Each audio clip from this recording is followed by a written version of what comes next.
दोस्तों, भारत आज जितना शक्तिशाली देश बनकर खड़ा है उसके लिए नींव बहुत पहले से रखी जा चुकी थी। विकास हर देश में अलग अलग पैमानों पर मापा जाता है और भारत जब आजाद हुआ उसके बाद देश में जितनी जरूरत गरीबी और भुखमरी मिटाने की थी उससे कहीं ज्यादा जरूरी था लोगों का जिंदा बचना। जहां अलग अलग महामारियों की वजह से लोग अपनी जान गंवा बैठते थे, इस समय भारत के लिए विकास यही था कि आपकी रोटी, कपड़ा, मकान वाली जरूरतें पूरी हों। आपको यकीन नहीं होगा, लेकिन एक दौर था जब टीबी और डायरिया जैसी बीमारी हजारों लोगों की जान ले लेती थी और भारत को जरूरत थी एक ऐसे मेडिकल इंस्टीट्यूट की जो दूसरे देशों पर निर्भर ना हो। तब देवदूत बनकर सामने आया एम्स। क्या एम्स के बनने की पूरी कहानी आइए जानते हैं। आज देश का इकलौता ऐसा इंस्टीट्यूट जहां गरीबों से लेकर वीआईपी और नेताओं का भी इलाज एक ही छत के नीचे होता है, वो है एम्स। अब शायद आपको इसकी फैसिलिटी और पावर्स का पता तो लग गया होगा। All India institute of medical science यानी एम्स आज भारत में बेहतर इलाज का दूसरा नाम है। आम गरीब मरीजों से लेकर बड़े बड़े वीआईपी भी अपने इलाज पर आंख मूंद कर यहीं पर भरोसा करते हैं। देश ही नहीं, दुनिया भर में इलाज और रिसर्च में अपना बड़ा ओहदा रखने वाले एम्स का जो सपना पूर्व प्रधानमंत्री पंडित जवाहरलाल नेहरू ने देखा था, वो न सिर्फ पूरा हुआ बल्कि उससे लगभग 2 दर्जन कदम आगे बढ़कर पूरे देश में फैल गया। बता दें कि आज पूरे देश में दिल्ली एम्स की तर्ज पर लगभग 19 एम्स बन चुके हैं और आगे भी देश के अलग अलग कोने में एम्स का काम चल रहा है। आज देश के हेल्थ सेक्टर में क्रांति के तौर पर एम्स का नाम लिया जाता है, और ले भी क्यों ना। भले ही हमारा देश पिछले 75 सालों से लोकतांत्रिक हो चुका है और जनता की सेवा का वादा करता आ रहा है, लेकिन आज प्राइवेट और सरकारी दोनों अस्पतालों की बदहाली वही इंसान बता सकता है जिसे अस्पतालों के चक्कर लगाने पड़े हों। इसका जीता जागता सबूत है कोविड का दौर, जब पूरे देश के लोगों ने भारत के हेल्थ डिपार्टमेंट की नाकामी को देखा था, जब ऑक्सीजन और दवाइयों की कमी ने लोगों की जानें ले ली। लेकिन एम्स ने उस वक्त भी अपना फर्ज बखूबी निभाया और देश की जरूरतों को जितना हो सके पूरा किया। आइए जानते हैं कि आखिर एक जगह से पूरे देश में एम्स कैसे फैला। एम्स के सपने की शुरुआत पंडित नेहरू का सपना था कि आजादी के बाद नए भारत में साउथ ईस्ट एशिया का सबसे अच्छा इलाज और मेडिकल रिसर्च को स्पीड देने के लिए एक सेंटर बने। और नेहरू के सपने को गति दी तत्कालीन स्वास्थ्य मंत्री राजकुमारी अमृत कौर ने।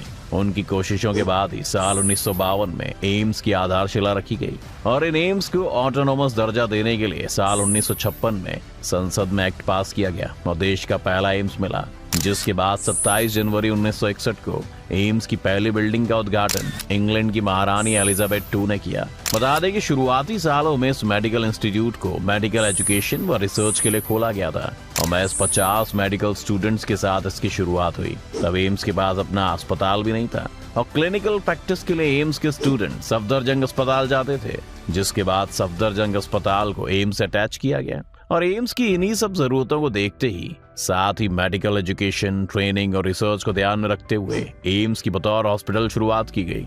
एम्स की शुरुआत में यहाँ सिर्फ एनाटॉमी विभाग था, क्योंकि ये मेडिकल एजुकेशन से जुड़ा था तो एक तरह से पहला डिपार्टमेंट था। इसके बाद एम्स को अपनी बिल्डिंग साल 1962 में मिली और फिर यहाँ पर शुरू हुआ ट्रीटमेंट एंड क्लिनिकल रिसर्च, जिसके बाद तो दायरा बढ़ता ही चला गया और आज एम्स में 42 डिपार्टमेंट और 7 सेंटर चल रहे हैं, जिसमें टोटल 1095 फैकल्टी की पोस्ट है और तो और नॉन फैकल्टी की संख्या 12,318 है। यहाँ स्टूडेंट्स की बात करें तो यूजी स्टूडेंट्स लगभग 940 और पीजी स्टूडेंट्स लगभग 1966 हैं। बता दें कि अकेले साल 2019-20 में एम्स ने करीब 44,14,490 मरीजों का इलाज ओपीडी में किया था। इसके साथ ही एम्स ने लगभग 2,68,144 मरीजों को एडमिट कर इलाज किया और इनमें से करीब 2,01,707 सर्जरीज की गई। आज एम्स में बेड्स की कैपेसिटी लगभग 2,792 है और आने वाले कुछ वक्त में इसमें 500 बेड्स और जुड़ने वाले हैं। अब ये तो थी एम्स की ओवरऑल स्टूडेंट फैकल्टी और आंकड़ों की बात, लेकिन इससे खास बनाता है इसका वर्क कल्चर और एम्स का वर्क कल्चर इसे बाकी से अलग बनाता है। दरअसल ये मरीजों के लिए भरोसे का सेंटर है और रिसर्च एंड एजुकेशन के लिए बना ये सेंटर आज क्लिनिक अब बन गया है, जहाँ 50 से ज्यादा डिपार्टमेंट हैं और आज देश भर में यही एक सेंटर है जहां गरीब भी आते हैं और अमीर से अमीर भी।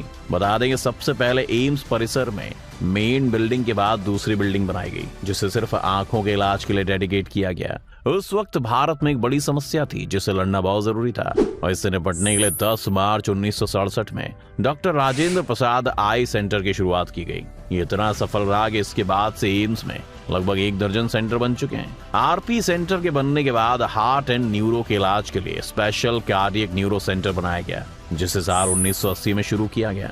इसके बाद दांतों के इलाज के लिए डेंटल सेंटर बनाया गया। इतना ही नहीं, नशे की गिरफ्त में फंसे लोगों के इलाज के लिए national centre drug dependence treatment centre बनाया गया। और पहली बार एम्स ने अपने परिसर से बाहर गाजियाबाद में एक सेंटर बनाया, जहां पर एम्स के डॉक्टर जाकर मरीजों का इलाज करते हैं। इसके बाद कैंसर के इलाज के लिए डॉक्टर BR अम्बेडकर इंस्टीट्यूट और रोटरी कैंसर हॉस्पिटल बनाया गया। इसकी शुरुआत साल 1983-84 में 35 बेड से की गई और 200 बेड्स तक बढ़ाकर अलग बिल्डिंग में साल 2003 को शुरू किया गया। देश को मिला पहला ट्रॉमा सेंटर। अब एम्स पीछे मुड़कर देखने वाला नहीं था। अब एम्स का बस एक ही एम था कि जिन इलाजों की वजह से लोगों को दर दर भटकना पड़ता है, उसके लिए सारी सुविधाएं भारत में अवेलेबल हो जाएं। और अपने इसी एम की वजह से रोड ट्रैफिक एक्सीडेंट और अलग अलग तरह की इमरजेंसी की सिचुएशन में मरीजों को गोल्डन आवर में इलाज करने के लिए देश का पहला ट्रॉमा सेंटर बनाया गया। और इजराइल की तर्ज पर बना ये सेंटर अब तक कई रिकॉर्ड बना चुका है। साल 2006 में ट्रायल रन के साथ इसकी शुरुआत की गई और इसके अगले साल 2007 को इसे मैथमेटिकली शुरू कर दिया गया। और इसकी सफलता के बाद ही देश में ट्रॉमा केयर सेंटर को तवज्जो मिली। और यही वजह है कि आज देश के कई दूसरे राज्यों में भी ऐसे कई ट्रॉमा केयर के लिए सेंटर बनाए गए, ताकि इमरजेंसी की सिचुएशन में इलाज किया जा सके। देश का सबसे बड़ा बर्न सेंटर। एक दौर ऐसा था जब एम्स में बर्न यानी कि आग से जले मरीजों का इलाज नहीं होता था, क्योंकि यहाँ पर बर्न वार्ड ही नहीं था, लेकिन प्लास्टिक सर्जरी का डिपार्टमेंट था। इसीलिए अब एम्स एडमिनिस्ट्रेशन ने burn and plastic surgery department का एक स्पेशल ब्लॉक बना दिया है और 100 बेड्स की क्षमता का ये एशिया का सबसे बड़ा बर्न सेंटर बन गया है। पहले बर्न का सबसे बड़ा वार्ड सफदरजंग में होता था। देश का पहला हार्ट ट्रांसप्लांट। हार्ट की बीमारी अगर भारत में किसी को हो जाती थी तो वो इंसान अगर अमीर है तो वो अपना इलाज विदेश में करवा लेता था, और गरीब इंसान के लिए हार्ट की बीमारी यानी मौत होती थी। लेकिन सभी के लिए इसके इलाज की जरूरत को देखते हुए एम्स ने इसका बीड़ा उठाया और 3 अगस्त 1994 को देश का पहला हार्ट ट्रांसप्लांट एम्स में किया गया। और heart surgeon doctor P Venugopal की अगुवाई में 20 डॉक्टर्स की टीम ने सफल सर्जरी को अंजाम दिया।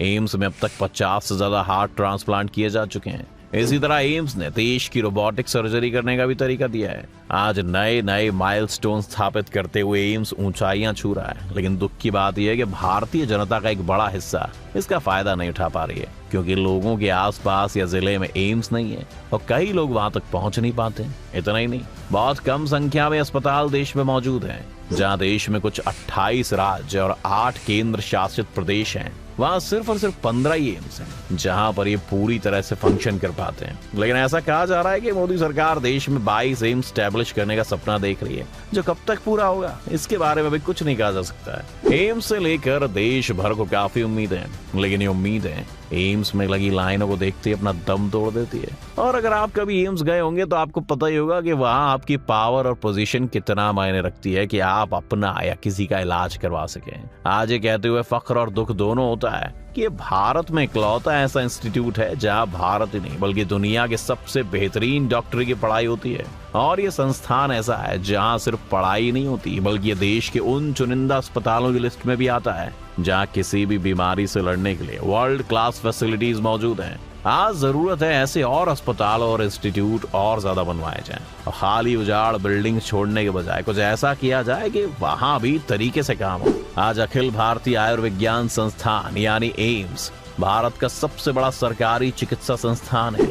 एक समय ऐसा भी था जब एम्स में होने वाली रिसर्च को पूरी दुनिया में बिना सवाल किए मान्यता दी जाती थी। आज भी दुनिया की तमाम मेडिकल ऑर्गेनाइजेशंस एम्स के साथ मिलकर रिसर्च करती हैं। आज खास तौर पर दिल्ली वाले एम्स की बड़ी इज्जत है, लेकिन कुछ सालों में एम्स की संख्या बढ़ाने पर सरकार लगातार ध्यान दे रही है। दोस्तों, आपको हमारी आज की एम्स के बारे में जानकारी कैसी लगी हमें कमेंट करके जरूर बताएं। आपको हमारी आज की वीडियो पसंद आई हो तो वीडियो को लाइक और शेयर कर दें, और अगर आप इस चैनल पर नए हैं तो सब्सक्राइब और बेल आइकॉन का बटन जल्दी से जल्दी दबाएं ताकि हमारी आने वाली वीडियोस का नोटिफिकेशन आपको सबसे पहले मिले।